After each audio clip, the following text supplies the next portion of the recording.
다 같이 기도 드리신 후에 2024년 8월 31일 요셉 정기 예배를 하나님 앞에 드리시겠습니다. 만물의 주인 되시며 영존하시는 살아계신 아버지 하나님, 오늘도 귀하고 복된 하루를 저희들에게 허락하여 주시고 먹고 마시며 살아갈 수 있게 인도하여 주심에 먼저는 감사드립니다. 항상 저희들을 주님의 자비로우신 그 사랑으로 품어주시고 주님의 자녀로 살아가게 하여 주신 은혜 저희들 잊지 않을 수 없습니다. 혹여나 나의 삶이 주님과 동행하는 삶을 살지 못했는지 저희들 이 시간 돌아보게 하여 주시고 용서하여 주시옵소서. 죄악이 관영한 이 세상을 살아가고 있는 저희들입니다. 죄가 죄를 덮고 죄에 대한 양심이 사라져가고 있는 이 시대에 아버지만을 의지하며 살아가는 저희들이 되게 인도하여 주시옵소서. 내 안에 모든 죄를 회개하지 못하면 천국에 들어갈 수 없다는 사실을 누구보다도 잘 알고 있음을 고백합니다. 입술로 회개만 하는 것이 아니라 온 마음을 다해 주님 앞에 간절히 회개하는 참 성도의 삶을 사는 모두가 되게 인도하여 주시옵소서. 또한 오늘 드려지는 예배와 찬양을 위해 기도드립니다.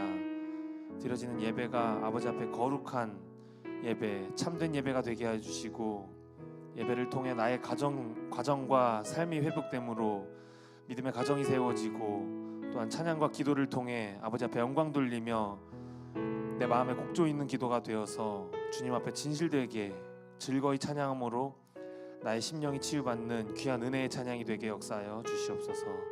예배를 시작하는 시간이오니 마치는 시간까지도 아버지께서 함께하여 주실 줄 믿고 감사드리오며 거룩하신 예수 그리스도 이름 높이 받들어 간절히 감사기도 올리옵나이다.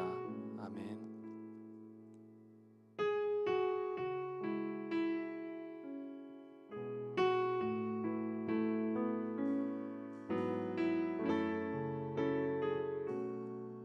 하나님은 너를 지키시는 자.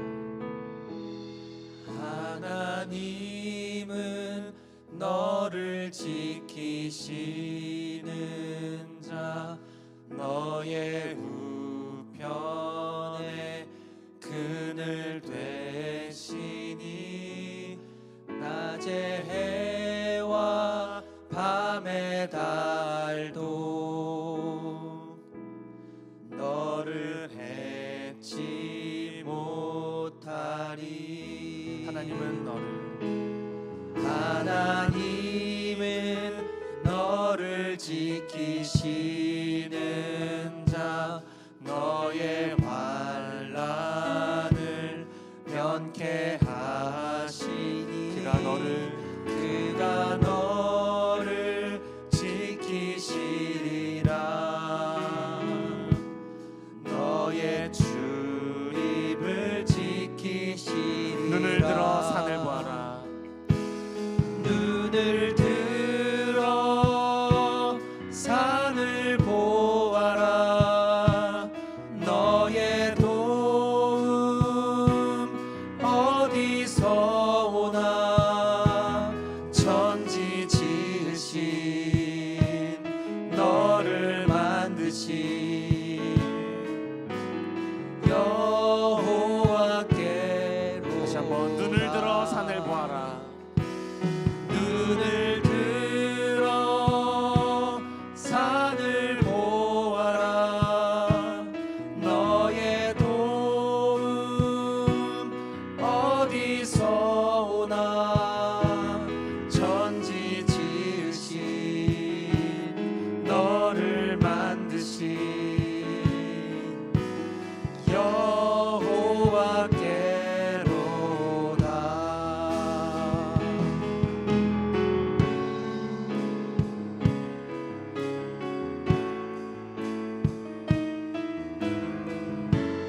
이 시간 다 같이 처음부터 가사 생각하시며 찬양하시겠습니다. 하나님은 너를 지키시는 자. 너의 우편에 그늘 되시니 낮의 해와 밤의 달도 너를 해치 못하리. 하나님은 너를 지키시는 자. 하나님은 너를 지키시는 자. 너의 환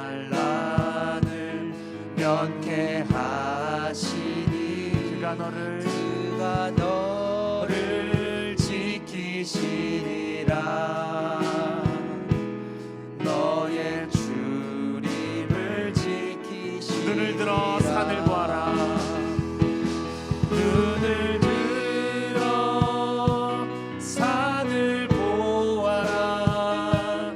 너의 도움 어디서 오나. 천지 지으신 너를 만드신 여호와께로. 눈을 들어 산을 보아라. 눈을 들어 산을 보아라. 너의 도움 어디서 오나. 천지 지으신 너를 만드신 자, 다같이 찬양하시겠습니다. 눈을 들어 산을 보아라. 눈을 들어 산을 보아라. 너의 도움 어디서 오나. 천지 지으신 너를 만드신 마지막으로 찬양하시겠습니다. 눈을 들어 산을 보아라. 눈을 들어 산을 보아라. 너의 도움 어디서 오나. 천지 지으신 너를 만드신 여호와께로. 천지 지으신 너를 만드신 천지 지으신 너를 만드신 여호와께로. 마지막으로 천지 지으신 너를 만드신 여호와께로다.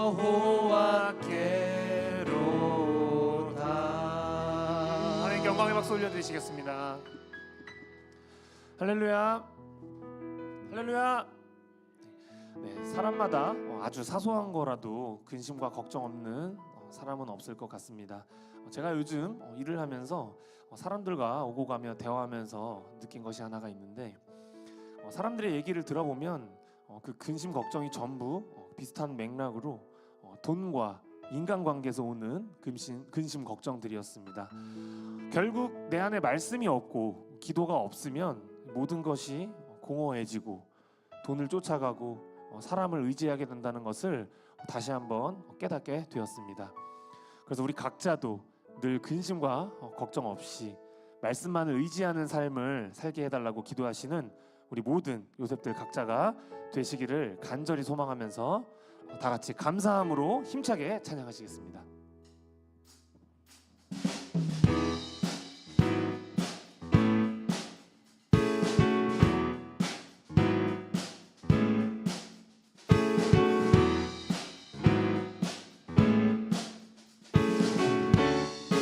여호와를 즐거이, 여호와를 즐거이 불러 기쁨으로 주께 나가리. 여호와 하나님 난 주의 백성 기르시는 양이라. 여호와를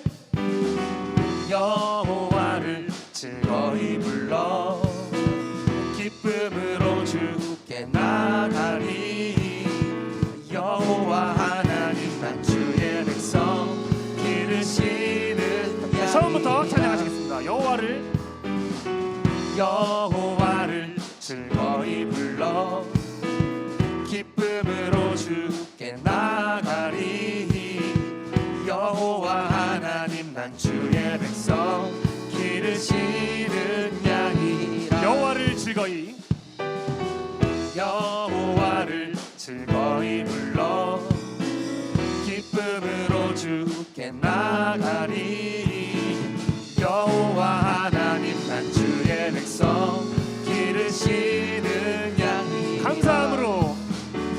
감사함으로 주를 높이며 그 문에 들어가서 찬송함으로 그 이름을 송축할지어다. 감사함으로 주를 높이며 그 문에 들어가서 찬송함으로 그 이름을 송축할지어다.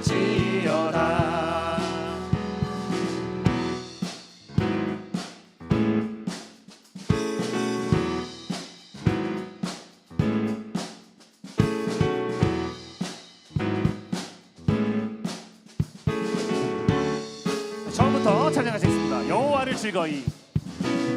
여호와를 즐거이 불러 기쁨으로 주께 나가리. 여호와 하나님 난 주의 백성 기르시는 양이라. 여호와를 즐거이. 여호와를 즐거이 불러 기쁨으로 주께 나가리. 여호와 하나님 난 주의 백성 기르시는 양이. 감사함으로 주를 높이며 그 문에 들어가서 찬송함으로 그 이름을 송축할지어다. 감사함으로 주를 높이며 그 문에 들어가서 찬송함으로 그 이름을 송축. 시간 다 같이 목소리로만 찬양해 보시겠습니다. 감사함으로 주를 높이며 그 문에 들어가서 찬송함으로 그 이름을 송축할지. 감사함으로 주를 높이며 그 문에 들어가서 찬송함으로 그 이름을 송축. 마지막으로 찬양하시겠습니다. 감사함으로 주를 높이며 그 문에 들어가서 찬송함으로 그 이름을 송축할지어다.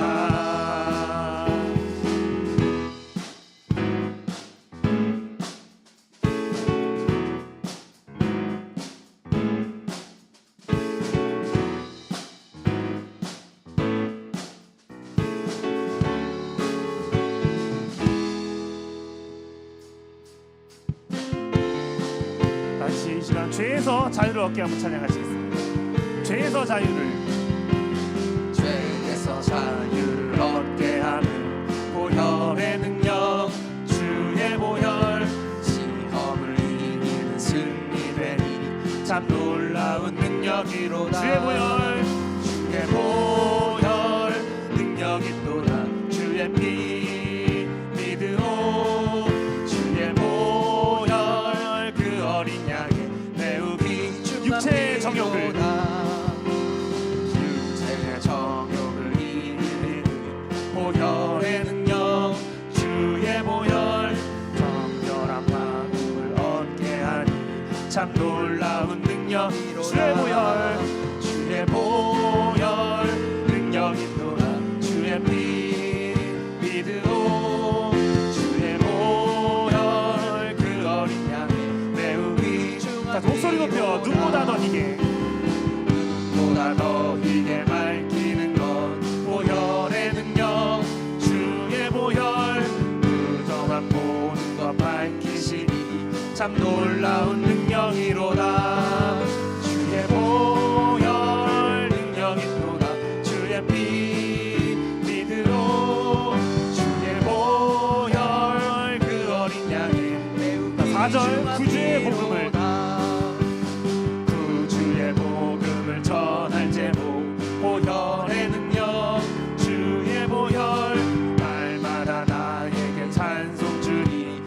놀라운 주의 보혈 주의 보혈 능력 있도다 주의 피 믿으로 주의 보혈 그 어린 양의 매우 귀중한 내가 매일 기쁘게 내가 매일 기쁘게 순례에게 행함은 주의 팔이 나를 안보함이요 내가 주의 큰 복을 받는 참된 비결을 주의 영이 함께함이라 성령이 계시네. 성령이 계시네 할렐루야 함께 하시네 좁은 길을 걸으며 밤낮 기뻐하는 것 주의 영이 2절 전에 죄에 빠져서 전에 죄에 빠져서 평안함이 없을 때 예수 십자가의 불로 힘입어 그 발 아래 엎드려 참된 평화 얻음을 주의 영이 함께하니라 성령이 계시네. 성령이 계시네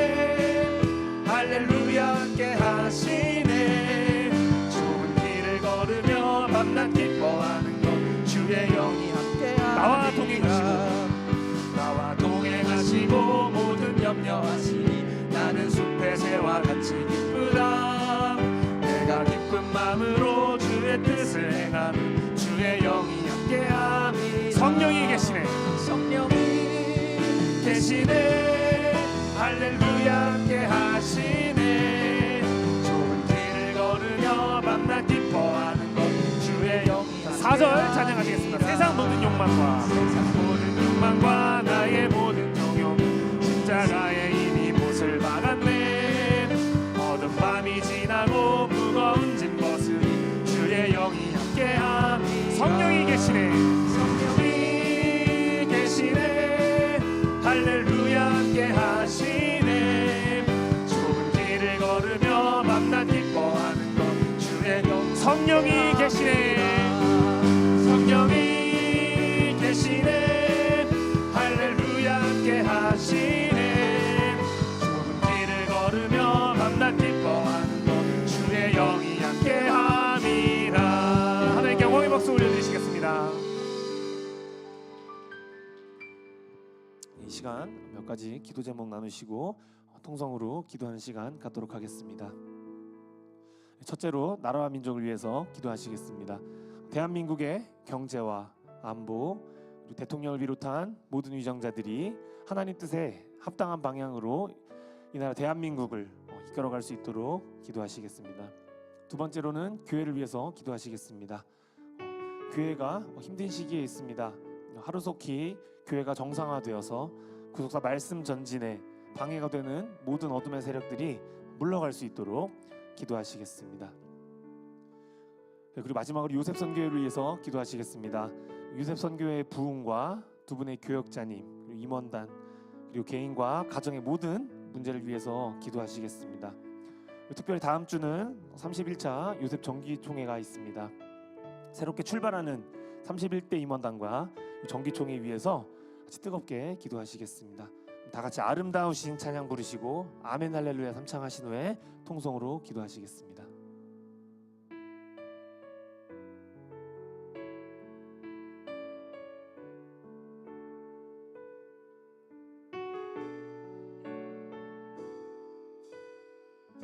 내 안에 주를 향한 내 안에 주를 향한 이 노래 영원한 노래 있으니 날 향한 주님의 크신 사랑 영원히 찬양하리라. 십자가 그 사랑 십자가 그 사랑 찬양하리. 날 구원하신 그 사랑 내 삶을 드려 찬양하리라.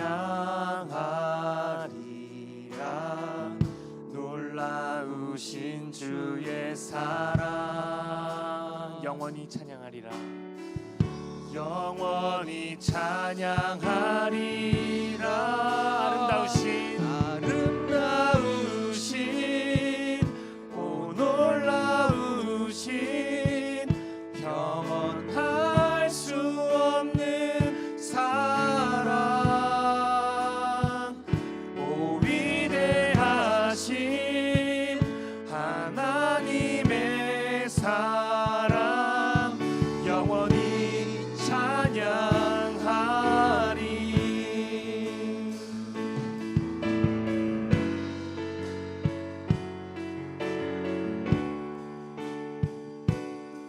시간 다 같이 처음부터 찬양하시겠습니다.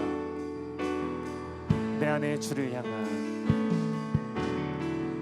내 안에 주를 향한 이 노래 영원한 노래 있으니 날 향한 주님의 크신 사랑 영원히 찬양하리라. 십자가 그 사랑 십자가 그 사랑 찬양하리. 날 구원하신 그 사랑 내 삶을 드려 찬양하리라. 놀라우신 주의 사랑 영원히 찬양하리라. 영원히 찬양하리라. 아름다우신 오 놀라우신 영원할 수 없는 사랑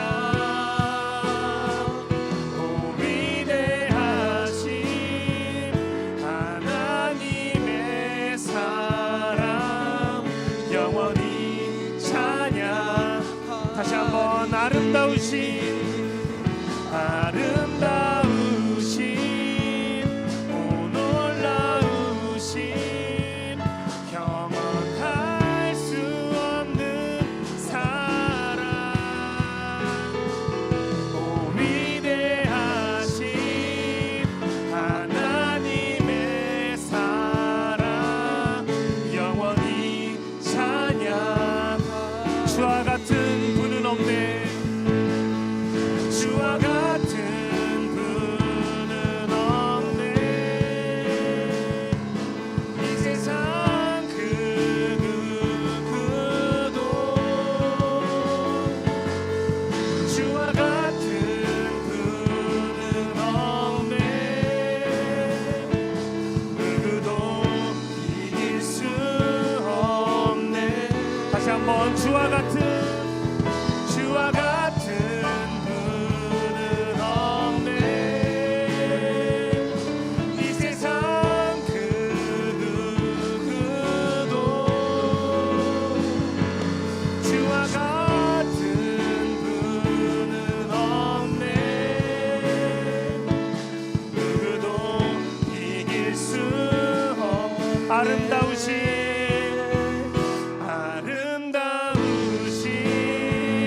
오 놀라우신 영원할 수 없는 사랑 오 위대하신 하나님의 사랑 영원히. 마지막으로 찬양하시겠습니다. 아름다우신 오 놀라우신 영원할 수 없는 사랑 오 위대하신 하나님의 사랑 영원히 찬양하. 이 시간 다 같이 두 손 드시고 아멘 할렐루야 삼창하시겠습니다. 아멘 할렐루야 아멘 할렐루야 아멘 할렐루야. 고맙고 감사하신 아버지 하나님 우리를 지키시고 감사합니다.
사랑이 많으시고 참 좋으신 하나님 아버지, 오늘도 요셉 정기 예배로 저희들을 불러 모아 주시고 사무엘 성전으로 발걸음 인도하여 주시니 감사드립니다.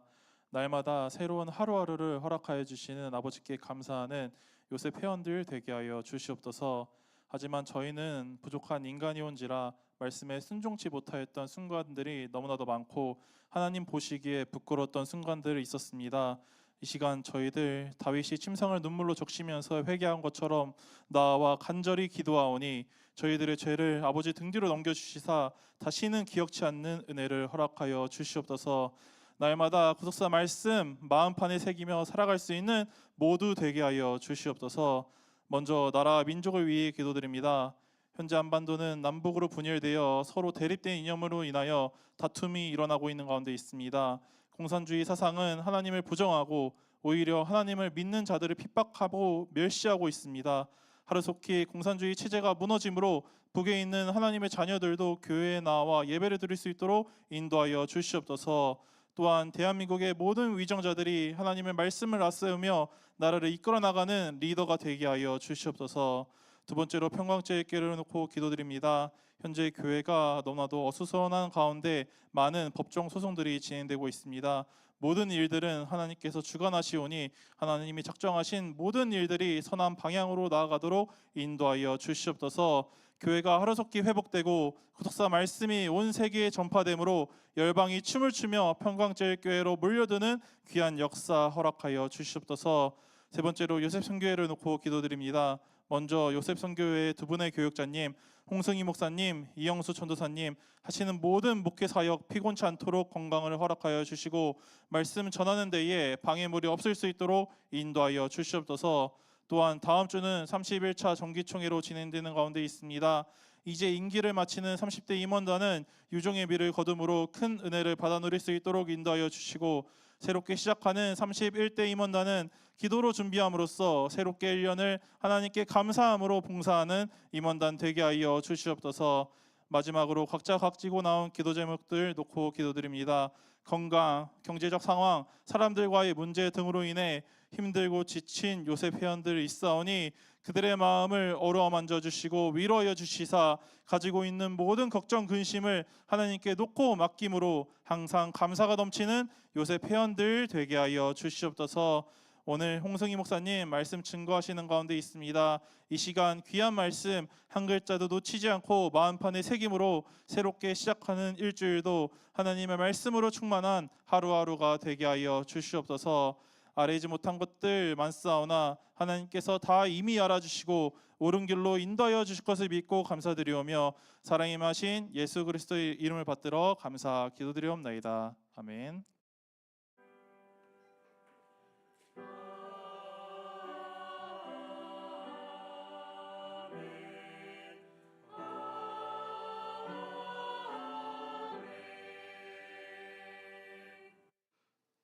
(24년 8월 31일) 요셉 정기예배를 하나님 앞에 드리시겠습니다.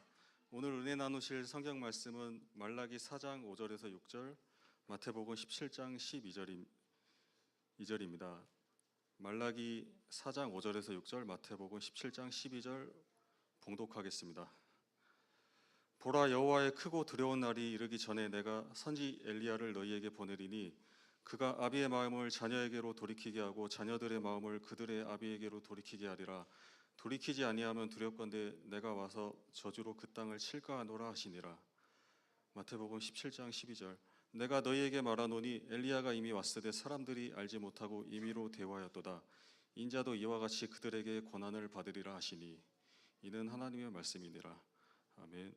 이어서 여수른 성가대의 찬양이 있겠습니다.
오늘 말씀의 제목은 신구약 중간사 가로열고 개관입니다. 목사님 설교하실 때 큰 은혜 받으시기 바랍니다. 오늘은 신구약 중간사 역사적인 배경인데요. 설교라기보다도 이 역사적인 배경에 대해서 잠시 살펴보는 시간을 갖도록 하겠습니다. 우리가 구약책을 보게 되면은 마지막 책이 말라기서죠. 그리고 말라기서 다음에 마태복음 첫 장인데 이 한 장을 넘기는 데는 불과 1초도 안 걸리는 굉장히 짧은 시간입니다. 그러나 그 사이에는 400여 년이라는 시간이 흐르고 있습니다.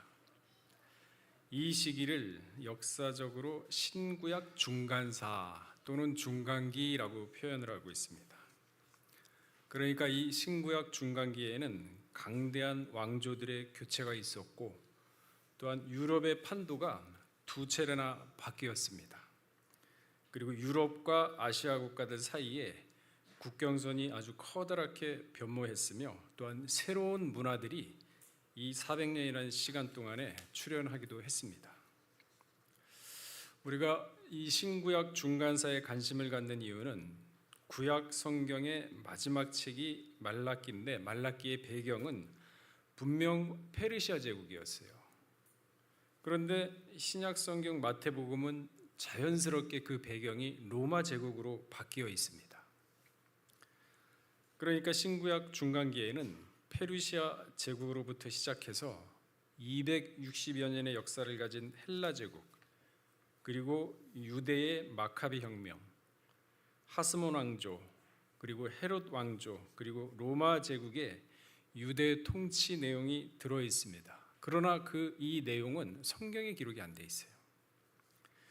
때문에 신구약 중간기를 살펴보게 되면은요, 구약의 마지막 부분 7개의 책이 있죠.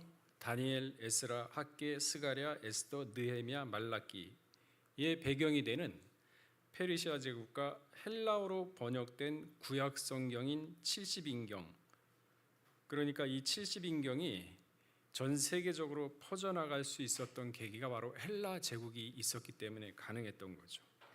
그리고 헬라가 또다시 셀루쿠스 왕조 등 4개의 나라로 분열이 되지 않습니까? 그러면서 마카비 혁명이 일어나고 그 이후에 하스몬 왕조가 다시 유대를 지배하게 되고 그리고 이어지는 헤롯 왕조의 등장, 그리고 헬라 제국의 산물인 유대 분파들이 나타나게 되죠. 유대 분파는 뭔가요? 바리새파, 사두개파, 에세네파, 그리고 마태복음부터 요한계시록까지 신약 전체의 배경이 되는 로마 제국까지 아주 역동하는 역사의 흐름을 전체적으로 파악을 할 수가 있습니다.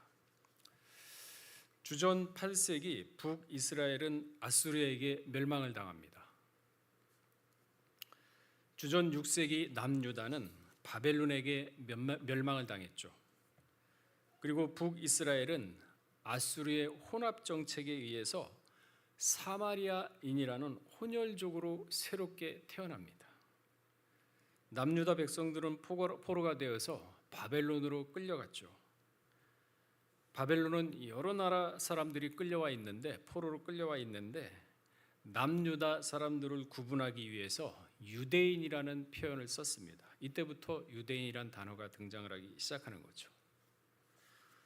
열왕기하 17장 5절에서 6절을 보게 되면요, 그 온 땅에 두루 다니고 사마리아로 올라와서 3년을 에워쌌더라. 호세아 9년에 아수르 왕이 사마리아를 취하고 이스라엘 사람을 사로잡아 아수르로 끌어다가 할라와 고산 하불하사가와 메대 사람 여러 고을에 두었더라. 혼합 정책을 쓴 거죠.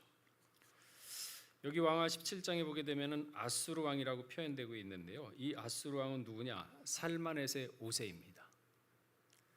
그런데 살마넷의 5세는 사마리아 성을 점령을 합니다. 그리고 점령한 그 해에 죽고 말죠. 그 뒤를 이어서 사르곤 2세가 왕이 되었는데 사마리아의 첫 총독을 파견한 왕이었던 것이죠. 이 사르곤 2세는 자기 나라 사람들의 순수한 혈통은 철저하게 보존을 합니다. 그러면서 다른 지역에서 점령해가지고 끌고 온 포로들에 대해서는 혼합 정책을 실시함으로써 이 피지계 계급이 반란을 일으키지 못하게 한 것입니다. 그래서 이 혼합 정책, 혼혈 정책은 큰 성과를 거두기도 했습니다.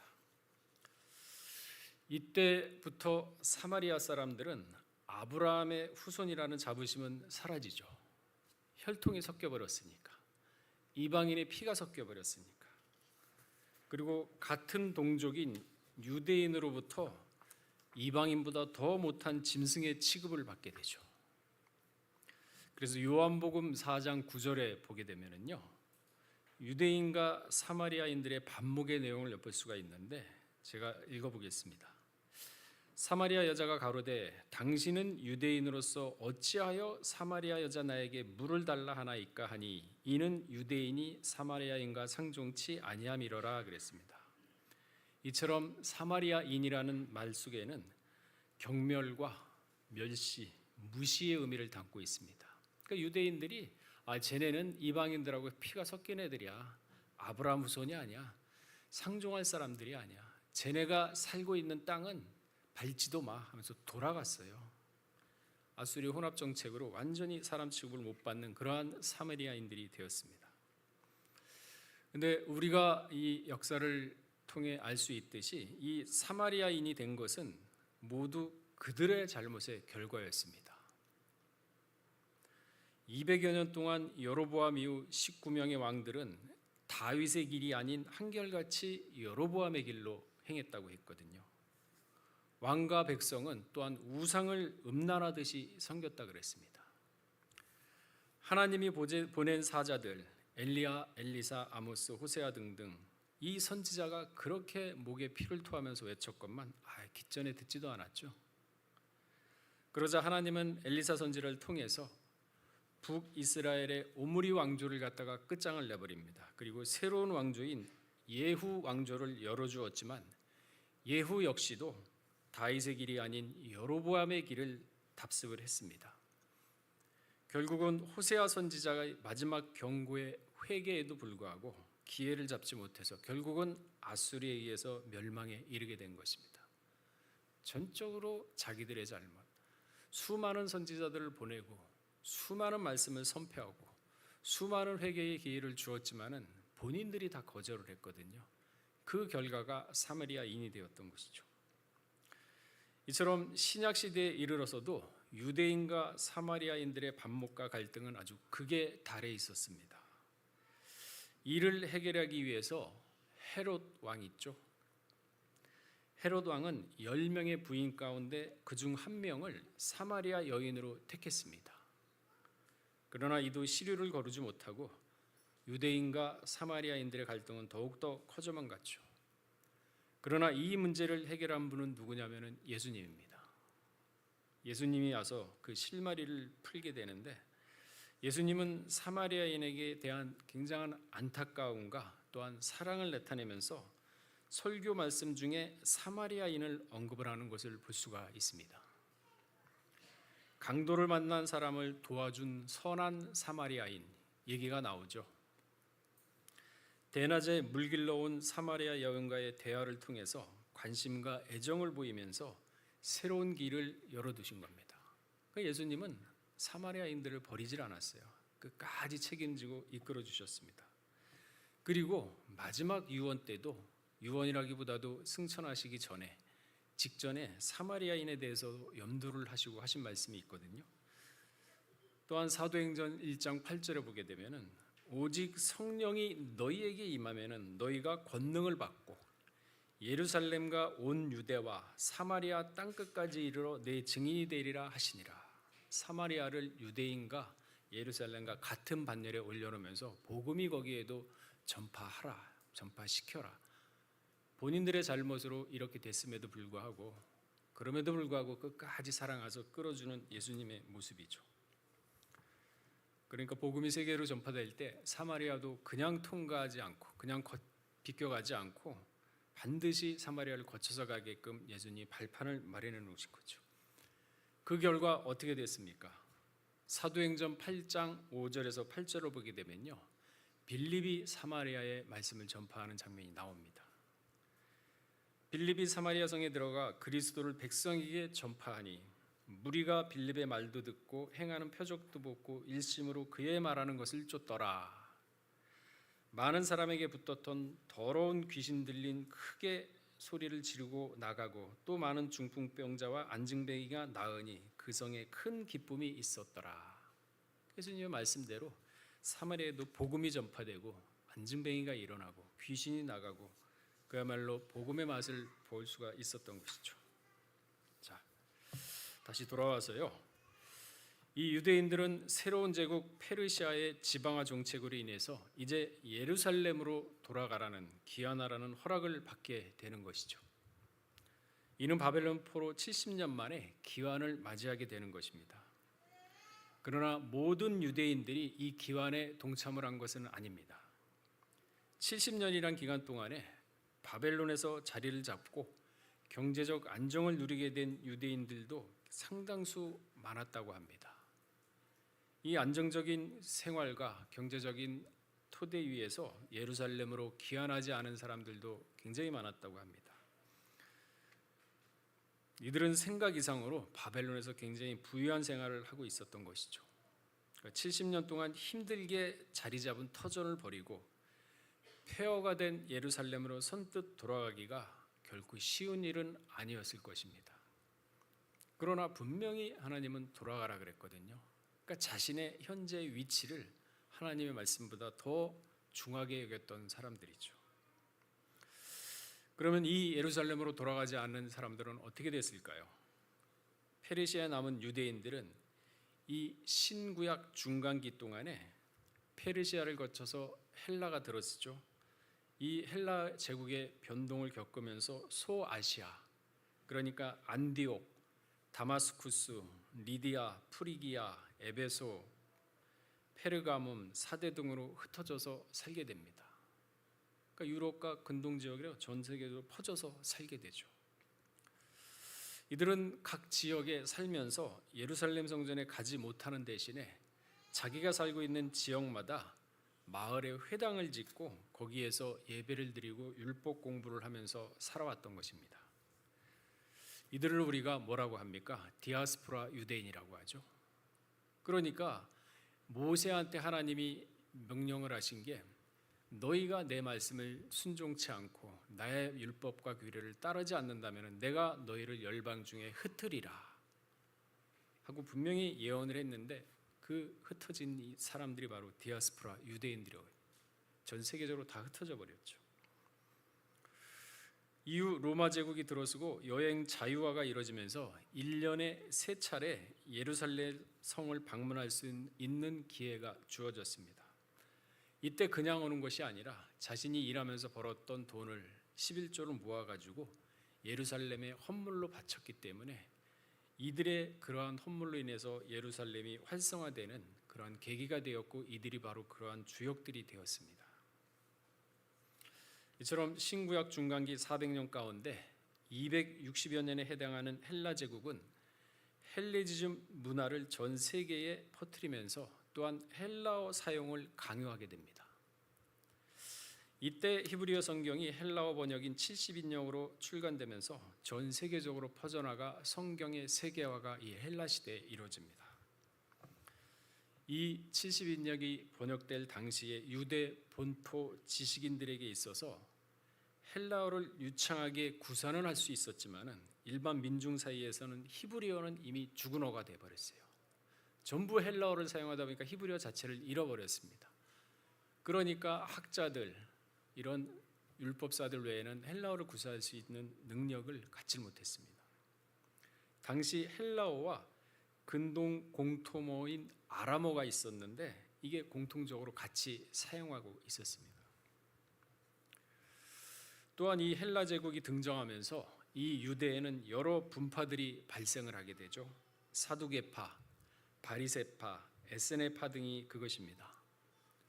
이 분파는 헬라 제국의 산물로서 이 분파들을 이해하게 되면 신약 성경을 갖다 이해하는 데서 많은 도움을 가질 수가 있죠. 이 분파들이 발생한 배경을 잠시 살펴보게 되면요, 그 발단은 셀레쿠스 안티오쿠스 4세에 의해서 비롯됐음을 알 수가 있습니다.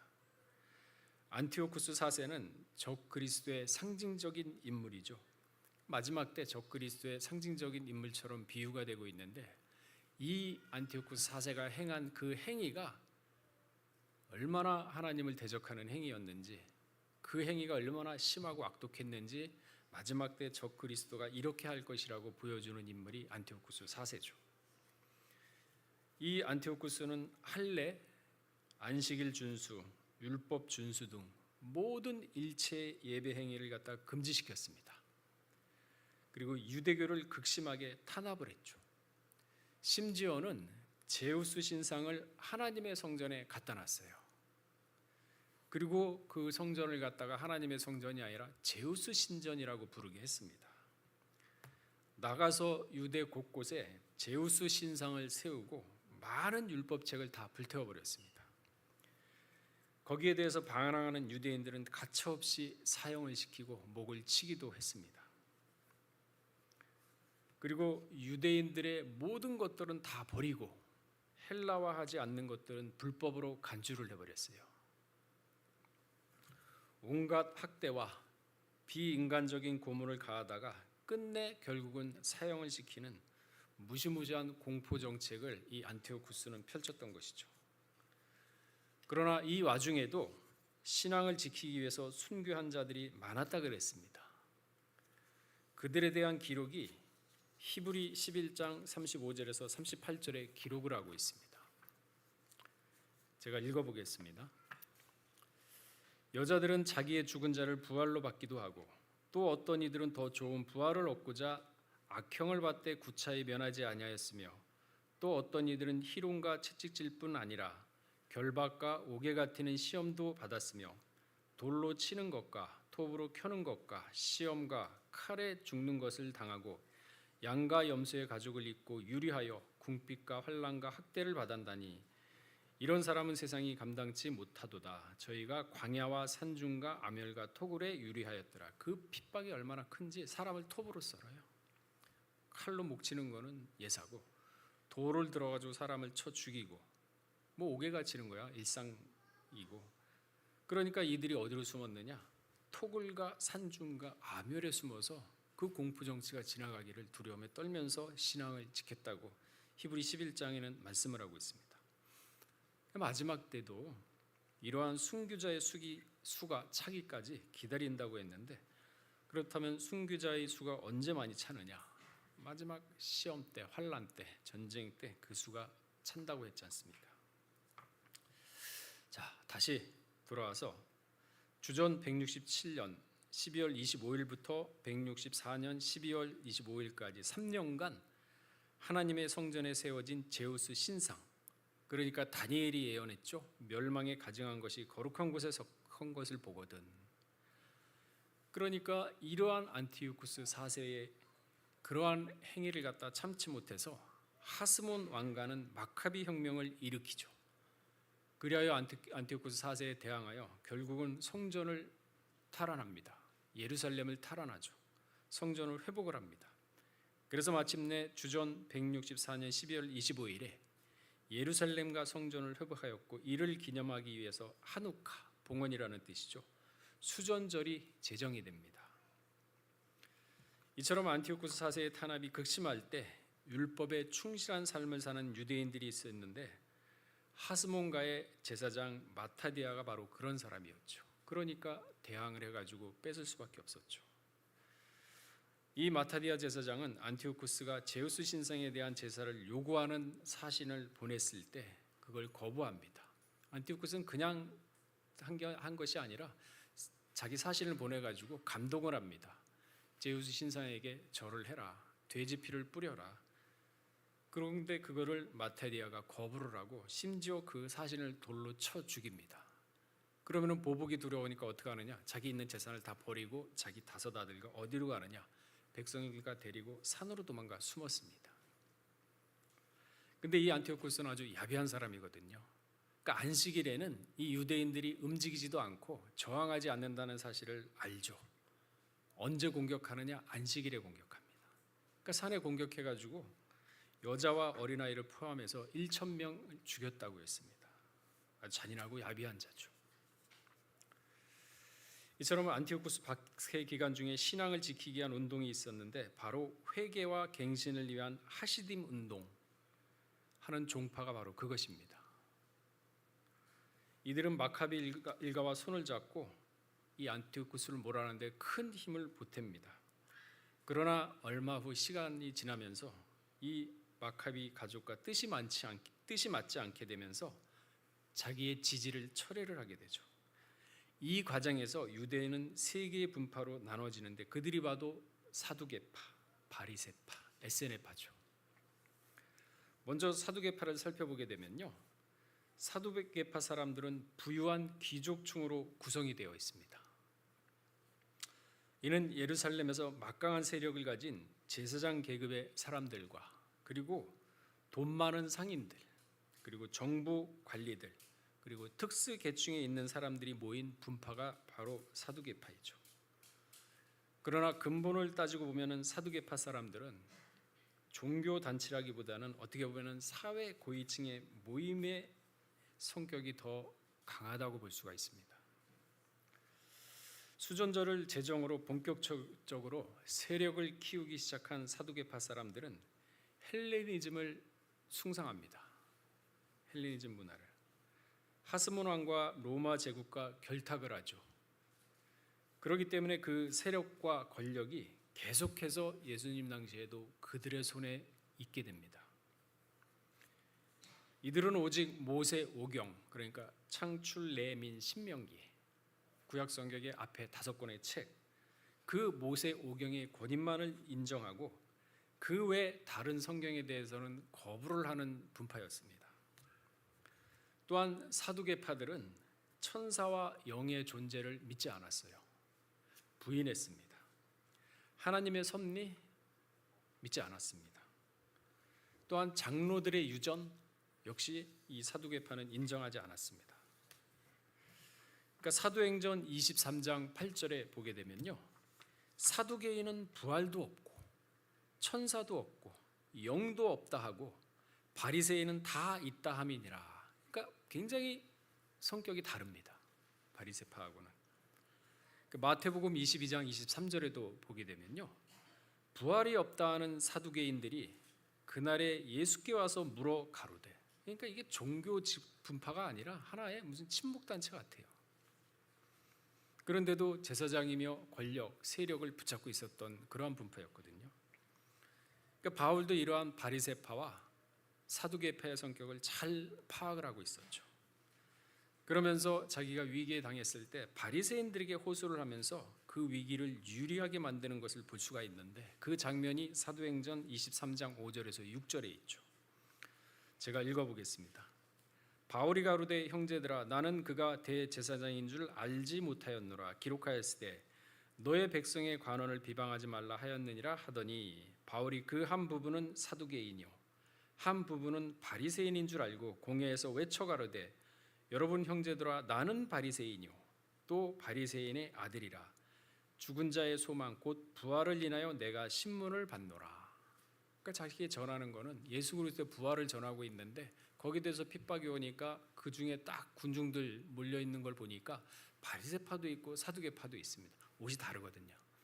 그러니까 이제 사두개인들한테 자신의 주장을 얘기를 하는 게 바로 바울의 모습인데 사도행전 23장에 기록이 되어 있습니다.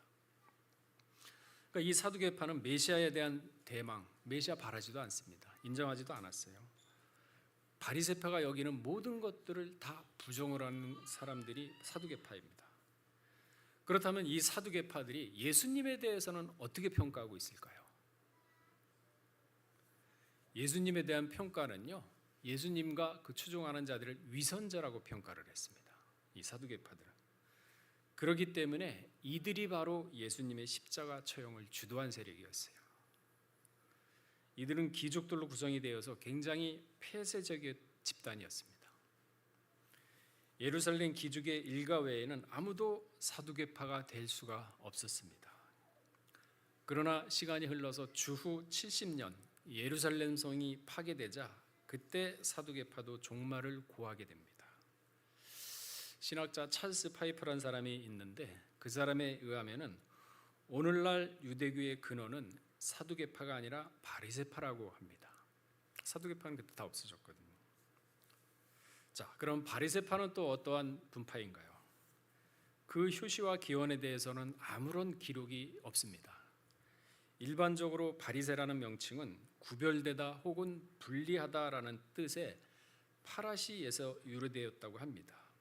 그러니까 이들은 회개와 갱신 운동에 하시딤 운동에 가담했던 자들로 초창기에는 마카비 왕조를 지지했으나 이 마카비 왕조가 권력을 이제 장악하게 되니까 종교의 순수성을 잃어버리고 자기네끼리 권력 다툼을 하는 걸 봤거든요. 그러니까 그 패권에 휘말리지 않기 위해서 지지를 철회를 하면서 떨어져 나옵니다. 이 바리새파들은 종교 의식 수준이 굉장히 뛰어났던 분파였습니다. 율법에 대하여 정확하게 해설하는 그러한 분파라고 평가를 얻기도 했습니다. 모세오경뿐만 아니라 구약 성경과 구전법, 그러니까 장로들의 유전이죠. 구전법을 포함한 오늘날 구약 성경에 해당하는 모든 책들을 이들은 다 받아들이고 인정을 했습니다. 죽은 자의 부활 인정했죠. 하나님 나라의 도래 인정했습니다. 천사와 악마의 존재, 메시아 대망, 그들에게 있어서 이것은 아주 자연스러웠던 것이죠. 이들은 율법을 연구하였던 서기관 그리고 학자를 포함한 집단이었으며 대중에 있어서도 존경과 인정을 받았으나 그러나 정치 권력을 갖지 못하는 중간계층 그리고 평신도가 주를 이루는 집단이었던 것이죠. 그리고 이들은 하스몬 왕조와 사두개파를 비판하고 견제하였으나 전통적 율법을 준수하였기에 대중에 대해서는 그 태도가 좀 오만했어요. 율법을 철두철미에 지키기 때문에 거기에 조금이라도 벗어나면 오만한 태도를 보이고 강압적인 태도를 보였다는 그러한 비평도 사실 동시에 받고 있는 분파였습니다. 이 바리새주의가 발전할 수 있었던 이유는 당시 헬라 문화가 자리 잡으면서 헬라 문화에 현혹되어 그리스 방식, 그러니까 당시엔 헬라 문화를 받아들이는 게 지식이 높다고 했었고 또한 그 헬라 문화를 받아들임으로써 정치적으로 성공할 수 있는 발판으로 여겼던 게 그 당시 사람들의 의식 수준이었거든요. 그래서 그리스의 생활 방식과 예절, 어투를 사용하는 유대인들이 상당히 많았습니다.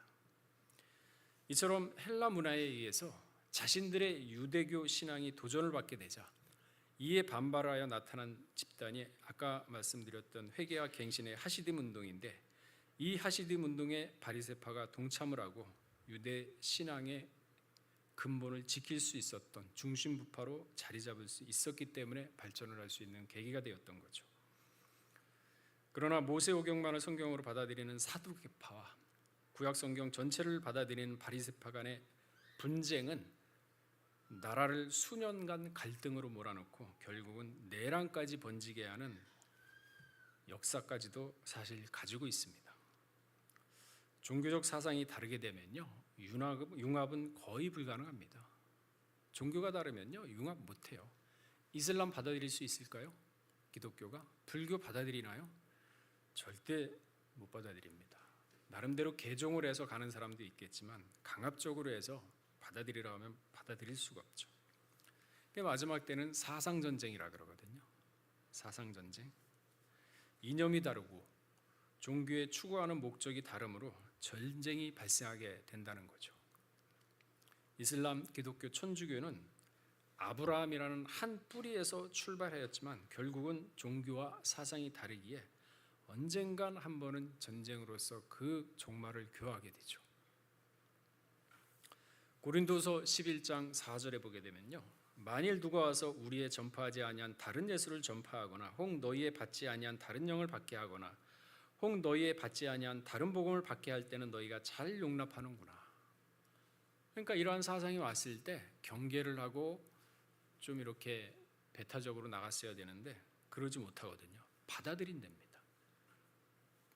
고린도서 11장 14절에서 15절에도 보게 되면요, 이것이 이상한 일이 아니라 사단도 자기를 광명의 천사로 가장하나니 그러므로 사단의 일꾼들도 자기를 의의 일꾼으로 가장하는 것이 또한 큰 일이 아니라 저희의 결국은 그 행위대로 되리라.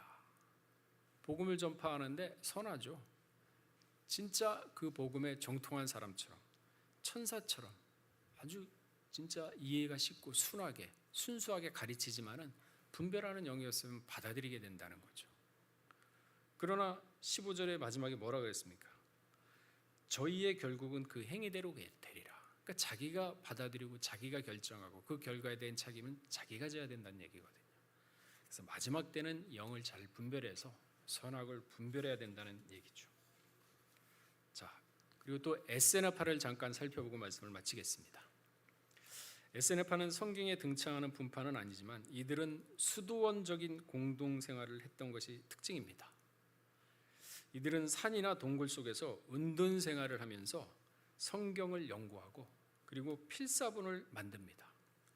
그러면서 신앙을 지켜나가는 분파였죠. 그러니까 굴 속에 가가지고 밤에는 불 켜놓고 성경 필사를 하는 거예요. 성경이 있으면 똑같이 필사를 합니다. 그래서 그거를 갖다가 그 나라는 건조하잖아요. 중동 지역은. 그러니까 습기가 없으니까 잘 썩질 않거든요. 그러니까 잘 모아둡니다.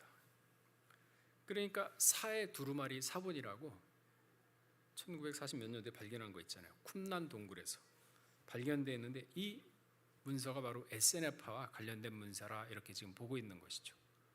밥 먹고 하는 게 성경 쓰는 것밖에 없으니까 얼마나 경건하겠습니까? 심심하기도 했겠죠. 근데 그 쿰란 동굴에서 발견한 성경으로 인해서 기독교에 한 번의 변화가 일어났지 않습니까? 또한 이 시대에는 유대의 묵시 문학이 발전하기도 했습니다. 묵시 문학에서는 메시아 사상과 사람의 아들을 연결시키고 있습니다. 사람의 아들. 사후 세계의 교리에 대해서도 이 묵시 문학을 통해서 발견할 수가 있죠. 그러니까 이 묵시 문학은 주로 내용이 뭐였느냐? 이 고통스러운 죄악된 세상에서 시야를 딱 돌려가지고 다가올 메시아 왕국을 소망하게 만들어주고 있습니다. 악인에게는 심판과 파멸을, 그리고 의인에게는 의로운 승리를 안겨준다는 희망 섞인 메시지를 이 묵시문학은 전파해주고 있죠. 이 발전한 것이 바로 신구약 중간기에 묵시문학이 발전했던 것이죠. 이처럼 신구약 중간기는 오늘 본문 말씀처럼 하나님의 예언의 말씀을 거두심으로 신앙적으로 암흑기가 되었던 것입니다. 말라기 1장 10절에 보게 되면은 만군의 여호와가 이르노라 너희가 내 단 위에 헛되이 불사르지 못하게 하기 위하여 너희 중에 성전문을 닫을 자가 있었으면 좋겠도다. 내가 너희를 기뻐하지 아니하며 너희 손으로 드리는 것을 받지도 아니하리니. 그러니까 성전 드리는 것이 하나님한테는 부담이 됐어요. 마음을 다하지 않죠. 그냥 제물을 바쳐도 온전한 것이 아니라 상한 것들. 그러니까 하나님에 대한 충성심이나 온전한 마음들이 없었기 때문에 하나님 부담스러워서 야 좀 누가 나와가지고 이제 성전문을 좀 닫고 너희 재단에서 저기 제물 드리는 제사도 좀 받고 싶지 않다. 그러면서 성전문이 닫히기 시작한 게 바로 신구약 중간기의 시작이죠. 그러나 우리가 구속사 시리즈 5권과 6번에 보게 되면요, 이 400년이란 기간 동안 하나님은 아무런 일도 안 하시고 그저 손을 놓고 계신 것만은 아닙니다. 이 예수 그리스도를 보내기 위해서 무엇을 하셨느냐? 세계의 역사를 주관하고 계셨어요. 바벨론에서 메데 바사, 그리고 헬라, 그리고 로마 제국에 흐르기까지 여울목의 기간이었던 것이죠. 여울목은 물살이 좁다가 다시 여울목을 지나게 되면 그 물줄기가 거세지면서 강의 폭은 넓어지고 강은 깊어지면서, 그리고 그 강이 흐르면서 폭포도 만나고 아주 역동하는 모습을 보일 수가 있죠. 이처럼 이 신구약 중간기에 수많은 나라들을 갖다가 교체하시면서 로마 제국을 준비하셨던 것입니다.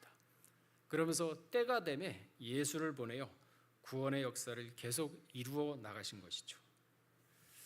자, 이제 구속의 역사의 완성은 2024년도 현재 시점이죠. 그리고 2000년도에 들어와 가지고 우리에게 와 있습니다. 히브리 11장 40절에 보게 되면요, 이는 하나님이 우리를 위하여 더 좋은 것을 예비하셨은지 우리가 아니면 저희로 온전함을 이루지 못하게 하려 하심이니라. 그러니까 우리가 지금 이 구속사를 이루고 신앙생활을 하는 것은 우리 하나만의 문제가 아니라 지금까지 아담부터 수많은 역대 선지자들이 해왔던 그 구속의 순간순간에 일어났던 구속의 역사를 마지막 때 우리가 이루어야지만 그 모든 것들이 온전해진다고 히브리 11장 40절에는 말씀을 하고 있거든요. 하나님은 어떻게 일하시느냐? 혼자 일하시느냐? 그렇지 않죠. 고린도서 6장 1절을 보게 되면은 우리가 하나님과 함께 일하는 자로서 너희를 권하노니 하나님의 은혜를 헛되이 받지 말라 그랬습니다. 하나님과 함께하는 사람이라 그랬어요.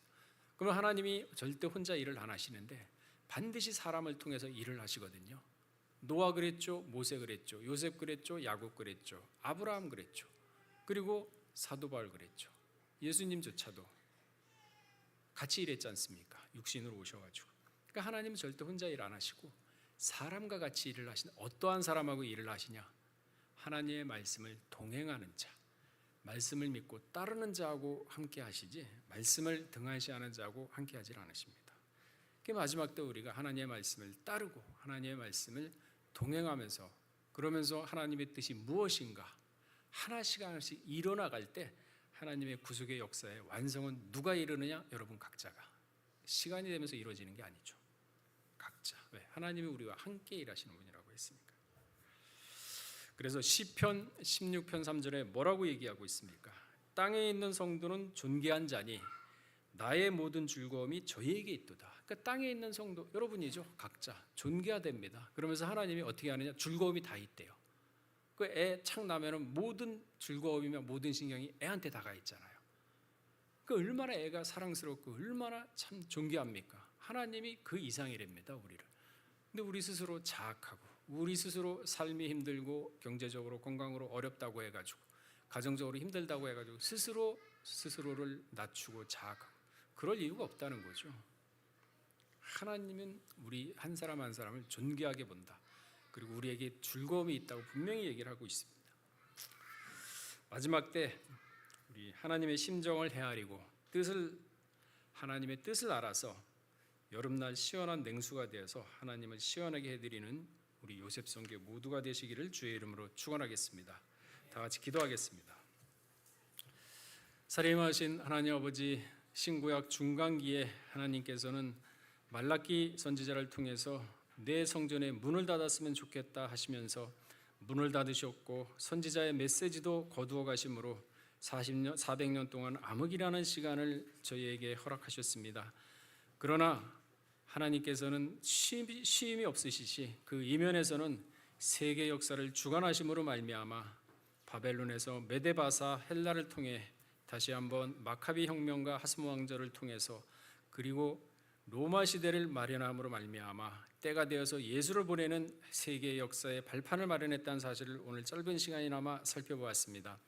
아버지 하나님, 그 예수께서 이제는 모든 죄를 사하시고 다 이루었다 하셨사오니 그 마지막에 완성을 이룰 자 2000년대에 들어와서 저희 성도들 한 사람 한 사람을 기억하여 주셨고 하나님의 뜻을 이루고 구속의 완성을 이루는 사명자로 선택하여 주셨음에 먼저는 우리 요셉 성교에 기억하여 주셨고 하나님의 뜻이 무엇인지 하나님이 원하시는 은혜가 어디에 있는지 찾아서 하나님의 구속의 완성을 이루는 한 사람 한 사람 될 수 있도록 은혜를 더하여 주시옵소서.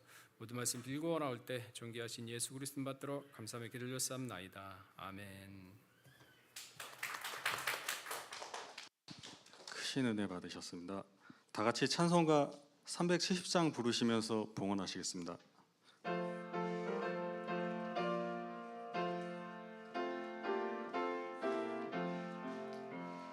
어두운 밤 시되리니 내 직분 지켜서 찬 이슬 맺힐 때에 즉시 일어나 해 돋는 아침부터 힘써서 일하라. 일할 수 없는 밤이 속히 오리라. 어두운 밤 시되리니 내 직분 지켜서 일할 때 일하면서 놀지 말아라. 낮에는 골몰하나 쉴 때도 오겠네. 일할 수 없는 밤이 속히 오리라. 밤시 되리니 내 직분 지켜서 진은혜 빗긴 볕에 힘써 일하고 그 빛이 닿아여서 어둡게 되어도 할 수만 있는 대로 힘써 일하라. 아멘. 광고 시간입니다. 제31차 정기총회가 9월 7일 토요일 오후 2시 30분 사무엘 성전에서 진행됩니다. 요셉 회원분들의 많은 참석 부탁드립니다. 초소봉사 안내입니다. 9월 2일 월요일 오후 9시부터 12시까지 정문 초소에서 진행됩니다. 많은 참여 부탁드립니다. 화요 브런치가 매주 화요일 오전 11시 로이스 성전 1층에서 진행됩니다. 많은 참석 바랍니다. 구속사 시리즈 나누기 운동이 진행되고 있습니다. 기금으로 동참하실 분은 주보의 계좌를 참조해 주시기 바랍니다. 5번째, 9월 청소 담당은 주보를 참조해 주시기 바랍니다. 그리고 오늘 2부 모임은 조 모임으로 진행되고 최신희 조는 박명숙 조와 합조합니다. 다 같이 송영찬송 6장을 부르시고 목사님 축도로 모든 예배를 마치겠습니다.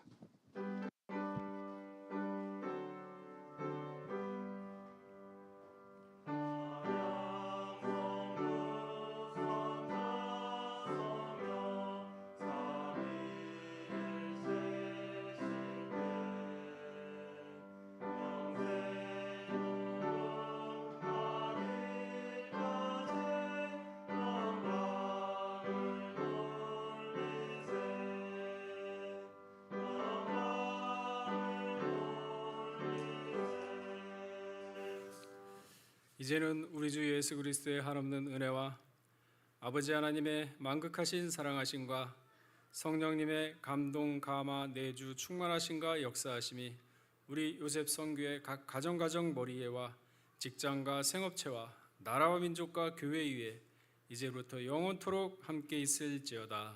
아멘.